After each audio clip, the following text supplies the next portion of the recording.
Daniela Poladkova has been a postal worker for 3 months. She's new to the job, and newcomers in Bohumin are always sent to work the Pudlov route. For a letter carrier, it's the most dangerous route in the Czech Republic. But the dogs aren't the real problem. At first I was afraid of the dogs, but not anymore. Sometimes they jump up and tear a letter out of my hand, but I'm not afraid of that anymore. So, what is she afraid of? Not the dogs. It's the people here who can be very unpleasant. Unpleasant is putting it mildly. Poladkova now officially avoids 3 neighborhoods where the postal service has suspended delivery.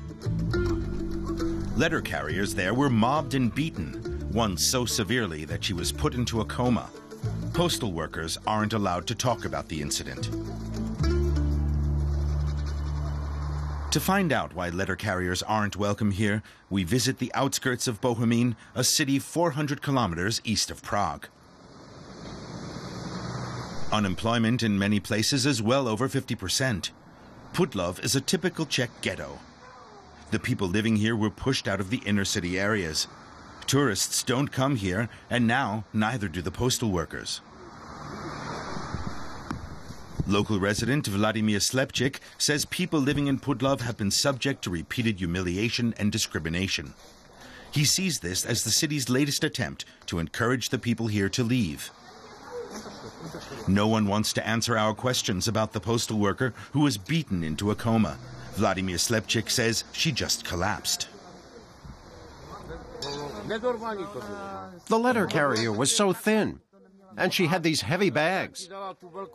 She just fell over. Nothing more. There's more to the story, but no one wants to talk about it. Kumar Visvanathan knows this all too well. The social worker is collecting signatures to convince the postal service to resume deliveries. But that's a tricky proposition, tantamount to convincing locals to be friendly toward the authorities.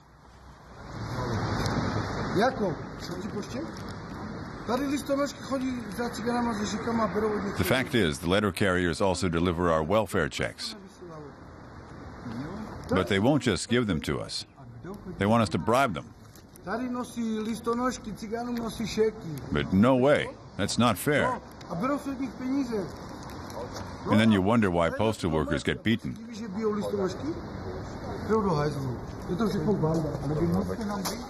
When important documents need to be delivered in Bohumin, the police are called on to make the delivery. Kumar Visvanathan is going to show us how to address the problem of ghettoization, but not right now. It's too dangerous to be here late at night.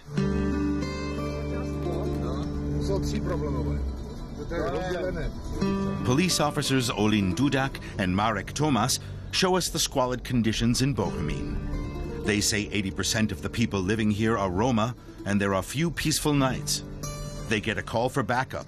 There's a problem with a vehicle spot check.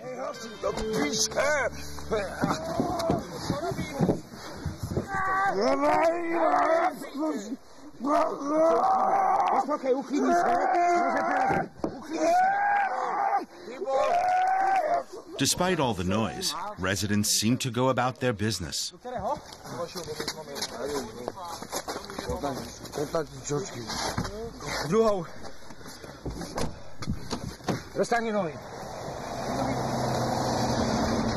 The next morning, Vera Hotsniakova is on the job delivering mail in Bohumin. For 6 months, she received no social assistance because an important letter had never been delivered. Several weeks ago, she took on the job herself on behalf of her fellow residents, so far without any problems. We need the mail. Some of us don't have time to go to the post office ourselves, and some don't get their unemployment benefits because there was no mail. But the mail isn't the residents' only complaint. After inner-city areas were restored, those with lower incomes couldn't afford homes there. As a result, underprivileged areas have sprung up throughout the Czech Republic. The children there don't go to school, They grow up in poverty and eventually end up in places like Bohumin.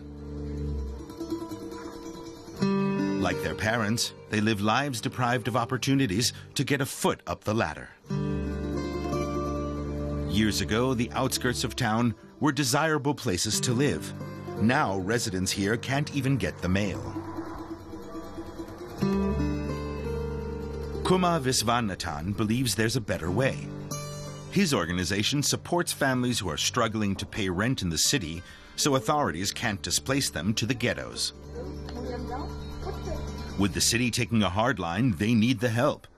The Viola family's kids returned home just a few days ago. They were in a children's home for 5 years after authorities decided their parents couldn't support them and took them away. We fought for a long time. It took over 5 years to get our children back. They were in a home the entire time. It finally worked, but the problem was we didn't have anywhere to live because we had no money. Viswanathan hopes to convince authorities that lower-income families have a right to live inside the city, too. The city could benefit by preventing the development of underprivileged areas. It would be a welcome development for Daniela Polakova and could help keep mail carriers safe. For now, it's back to the Putlov route. No threats or insults today, but tomorrow's another day and another shift in Putlov.